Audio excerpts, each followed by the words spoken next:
থেকে দেখাচ্ছে পাহাড়টা, এটা আমাদের বড় পাহাড় বা মাগুড়া বড় পাহাড়। তো অনেক পেডেল মারে যুদ্ধ করার পর চলে এসেছি, একদম পাহাড়ের টুকে উঠে গেছি, তোমরা দেখতে পাচ্ছ। তো হ্যালো বন্ধুরা, আজকে আমি যাব বড় পাহাড়, যেহেতু বলেছিলাম যে বড় পাহাড়ের একটা ব্লগ দেখাবো তোমাদেরকে। তো আজকে আমি যাচ্ছি বড় পাহাড়। তো বন্ধুরা, যেহেতু আমার গাড়িটা খারাপ হয়ে গেছে, তো আমি সাইকেল নিয়ে যাব। আর সাইকেলে যাব এই কারণে একটু জলদি বেরাচ্ছি, দুপুর 3টার দিকে বেরিয়ে যাচ্ছি, কারণ সাইকেলে যেতে দেরি হবে। আর সাইকেলে যাওয়ার সুবিধাও আছে বন্ধুরা, যে ভিডিও করতে সুবিধা হবে। তো ব্লগটা দেখবে, আর ভালো লাগলে লাইক শেয়ার এন্ড কমেন্ট করতে ভুলো না। চলো শুরু করা যাক বন্ধুরা। এখন বাজে দুপুর 3টা, আর আমি যাচ্ছি সাইকেলে পেডেল মারতে মারতে নিমতল মোড়ের দিকে, বাঁ দিক ঘুরে দেবো। ওই রোডটাই, ছোটো পাহাড়ের রোডটাই যাচ্ছে সোজা মাগুড়িয়া পাহাড় আর বড় পাহাড়, সেটাই বলবে। বন্ধুরা, রাস্তার ভিউটা দেখো কত সুন্দর। মানে আমাদের পুরুলিয়ার গ্রামের দিকে আইলেই তোমরা চারদিকে যেখানে তাকাবে সবুজ ধান ক্ষেত আর সবুজ গাছপালায় ভরা দেখতে পাবে। কারণ এটাই হচ্ছে পুরুলিয়া একটা বৈশিষ্ট্য, পুরুলিয়ার সৌন্দর্য। এখানে তোমাদের সবার মন ভরে যাবে। তো অন্য অন্য জায়গা থেকে যারা আমার ভিডিও দেখছো, তারা অবশ্যই একদিন পুরুলিয়া আসো, পুরুলিয়া ভ্রমণ করো, ভালো করে জায়গাগুলো দেখো, সত্যি মানে খুব ভালো লাগবে। তো এখানে পাহাড়ে যাওয়ার আগে একটা গ্রাম পড়ে, যেটার নাম হচ্ছে চিরাগোড়া গ্রাম। আর এখানে একটা আমরা দাঁড়ালাম বন্ধুরা, সাইকেলে পেডেল মারে মারে আর রোদে গরমে আমি পুরো একদম হাঁপাই গেছি। তোটুকু জল টল খাইয়ে রেস্ট করে আরো বেরাবো পাহাড়ের দিকে। এখানে ছাউরি বলে কিছু নাই, একটা গাছতল দেখেছি, এখানে দাঁড়াবো। দেখতে পাচ্ছ চিরাগোড়া গ্রামটা প্রায় দূর থেকে দেখাচ্ছে পাহাড়টা, এটা আমাদের বড় পাহাড় বা মাগুড়া পাহাড়। তো তোমাদের যাই সামনে উপরে উঠেও দেখাবো।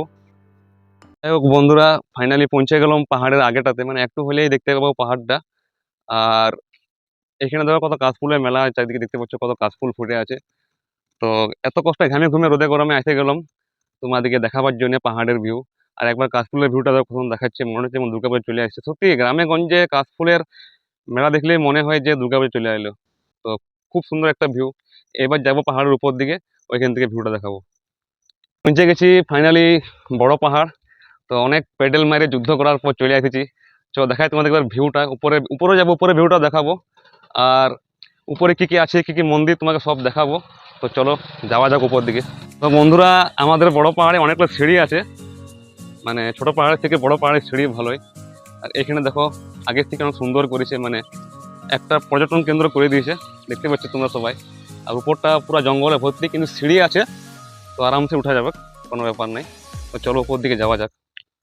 তো বন্ধুরা দেখো, এখানে একটা কুসুমতলিয়া মন্দিরও আছে, মানে এখান যাত্রার পর মকরে এখানে পূজা হয়। আর পূজা হওয়ার পর তোমাদের এখানে নিচে মেলা বসে, ওই যে একটা হরি মন্দির আছে।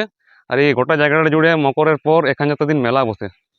তো সবাই মেলায় আসবে, ঘুরবে, খুব ভালো মেলা হয় বন্ধুরা। এখানে অনেক বড় মেলা হয়, অনেক লোকজনও ভিড় প্রচুর হয়। বন্ধুরা, রাস্তায় খুঁজে পাচ্ছি না কোনটা দিয়ে উঠবো, কারণ বহুত দিন আসিনি, রাস্তাও ভুলে গেছি। এতটা পর্যন্ত সিঁড়ি আছে, কিন্তু এরপর আর কোনো সিঁড়ি নাই, তো উঠতে হবে মানে পাথরের গা দিয়ে। তো চলো উঠা যাক। তো উঠতে থাকি আমি এবার। জয় বাবা, উঠাটা অনেক মুশকিল বন্ধুরা। তো যাই হোক বন্ধুরা, অনেক যুদ্ধ করার পর আমি একদম পাহাড়ের টুকে উঠে গেছি, তোমরা দেখতে পাচ্ছ। এটা একদম পাহাড়ের টুক, চারিদিকে খালি পাথরে ভর্তি। আর এটা দিয়ে আমি উঠলাম, দেখতে পাচ্ছ কত রিস্ক নিয়ে উঠলাম, খালি ভিউটা দেখাবার জন্য। আর এখানে দেখো কত গাছপালা দেখাচ্ছে। আর এখান থেকে বন্ধুরা ভিউটা দেখো, এখানে দুটো পাহাড় আছে, ওইদিকে একটা পাহাড় আছে, ওইদিকে এখন যাবো না, ওইদিকে গেলে অবস্থা খারাপ হয়ে যাবে, রাখতে পারবো না, এত গরম। আর দেখো পুরো ভিউটা বন্ধুরা, মানে হুড়ার বুকে যদি পাহাড়ি কোনো ঘোরার জায়গা থাকে, তো এটাই হচ্ছে 1 নম্বর বেস্ট আমার মতে। মানে আমাদের হুড়ার বুকে বলছি, পুরুলিয়ার বুকে তো অনেক কিছু আছে, গড় পঞ্চকোট আছে, আর অনেক জায়গা আছে। তো ভিউটা দেখো। তো যাই হোক বন্ধুরা, আমি পুরো একদম ঘামিয়ে ঘুমিয়ে অবস্থা খারাপ হয়ে গেছে, তবুও উঠলাম। আর চারদিকে দেখে খুব ভালো লাগছে বন্ধুরা, সবুজ সবুজ একদম। মানে তো বিকাল দিকে একটু ভালো হতো, কিন্তু যেহেতু আমার বাইক নাই, তো আমি সাইকেল নিয়ে আসছি, জলদি আসছি। এবারে নামাটা অল্প কষ্ট, উঠতে যেমন কষ্ট, নামতেও একটু রিস্ক আছে, কারণ পা ফসকে গেলে কিন্তু অবস্থা খারাপ হবে।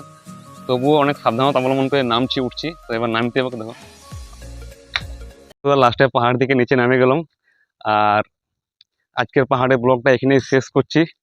তো এরকম ব্লগ দেখতে চাইলে আমার চ্যানেলটা সাবস্ক্রাইব করে দিবে।